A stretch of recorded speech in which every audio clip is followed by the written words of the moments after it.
And so I'm going to pose this to you at a more personal level.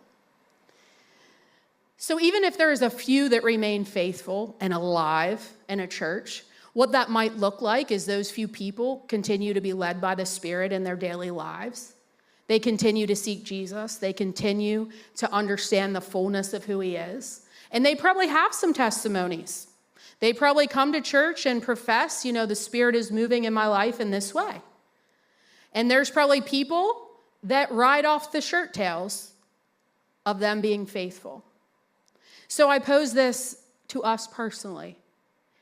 Are we riding off the curtails of a few being faithful in our church, in our body, in our lives, in our family? Are you personally feeling the remnants of what somebody else is living to be alive just to get by? And so, knowing that Jesus wants a full body of believers that are alive, he's not satisfied with just a few. So if you're somebody who comes to church and comes to the connect groups and, interacts and hears the testimonies, and it does make you feel alive. It does give you a breath of life every time we hear about how the Spirit's moving. But if you're sitting there and you're like, well, that's not happening for me. Like, I believe it. I see the Spirit moving, but I don't know. It's not happening for me.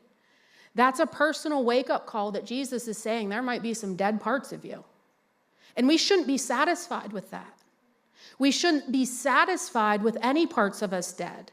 We shouldn't want to have to rely on somebody else's testimonies, on the Spirit of God touching somebody else's household, but not claiming it for our own.